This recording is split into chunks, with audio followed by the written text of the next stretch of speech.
Hello everyone, Tina here. I hope you're having a fabulous day. Thank you so much for joining me. Well, today we're starting our Countdown to Christmas series for 2020.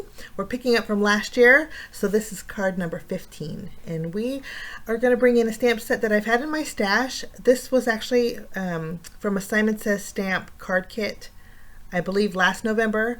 I'm not quite sure of the date, but I know it was in a card kit. It's called Woodland Whimsy, and it is available in the Simon shop. I'll link it down below if you guys are interested. It's not a Christmas stamp set, but there's a lot of critters in here and some beautiful greenery. There's even birch trees in here, so it's great for the season. But I thought we would make a Christmas card with this. So we're going to take 3 of the images. There's a pretty reindeer. We'll take that. There's a little heart. We're going to take that, and then we're going to take one of the green flourishes that has berries on it. I thought we can kind of turn it into maybe some holly berries. We're going to stamp the little heart, and I am stamping with Memento ink on some Nina Classic Crest Solar White cardstock. We're going to color in our images with Copic markers, and both of these are great for not just Copics, but any kind of alcohol marker. Okay, we stamp the flourish 5 times, and then we're going to stamp our reindeer. I'm going to ink him up really good. He's a pretty good sized reindeer. We'll stamp him, and then I'm going to zoom in. I'll play a little holiday music while I color in my images, and then when I'm done coloring, I will just get you back.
Okay, coloring's all done. Now I'm pretty sure Simon's shop has the coordinating dies. I'll list them below if they do, but I'm just going to use my scissors and fussy cut my images. They're all done. We're going to set those aside, and we are going to do a little bit of heat embossing. So I'm bringing in my Misty, and I have a piece of oatmeal cookie cardstock. It's a craft cardstock.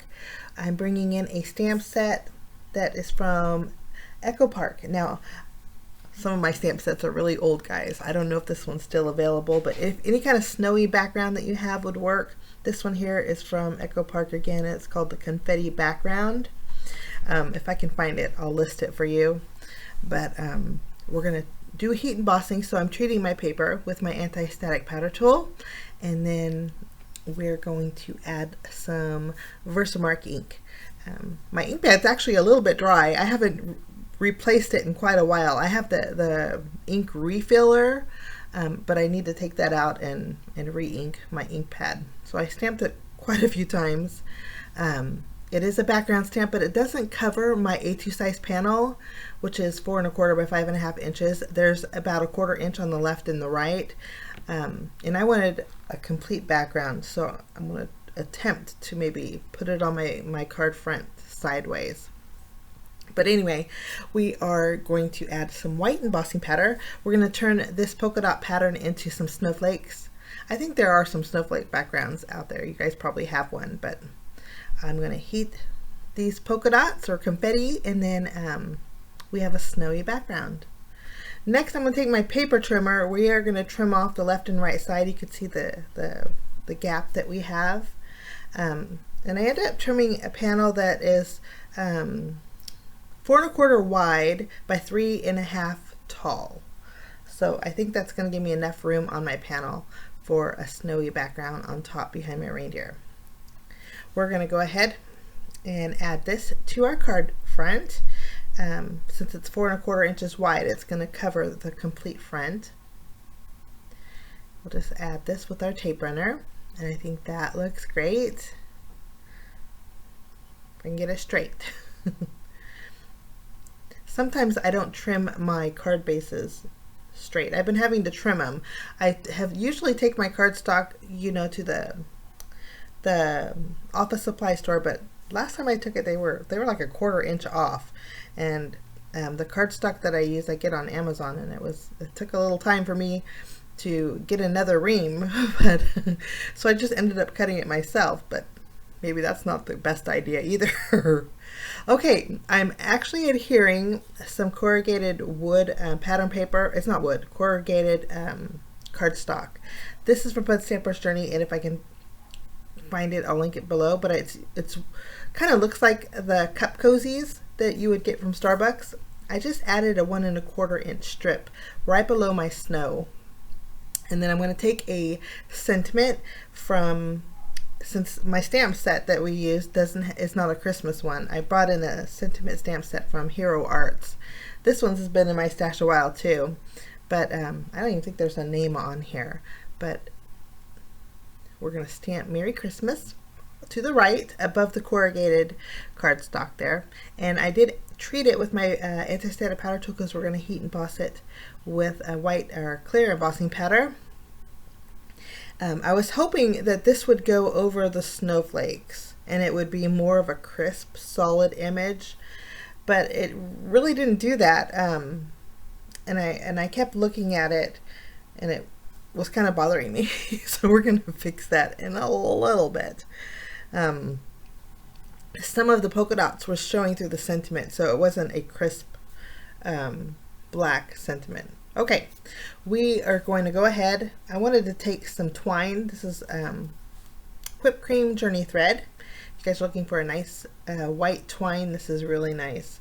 I'm going to wrap it around the corrugated wood a couple of times and tie a bow off to the left, just to even it out a bit.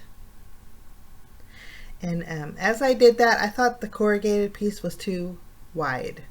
I'm going to trim off a 1/4 inch. So now this piece is actually a 1/4 inch. If you don't have this, you could use the darker brown cardstock, but I think the corrugated adds a lot of texture to your card. Now after that's adhered, I kept my bow because once I removed it, it's going to be easier to put back on and I don't have to fuss with it again. But I think the 1 inch strip looks a lot better. Okay, I want to bring in a little bit of red. The only red in my card so far is on the berries, and so I'm bringing in a border stamp. This one is from Fun Stamper's Journey. It has a little scalloped edge on it.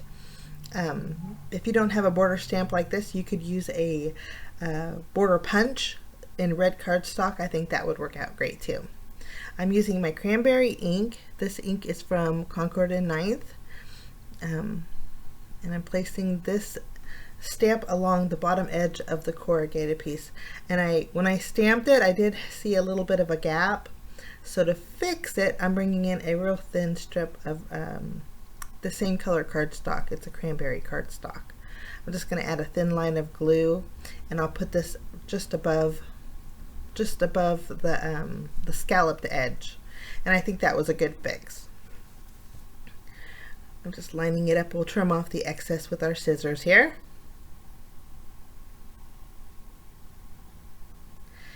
Okay, and then we're going to go ahead and replace our ribbon.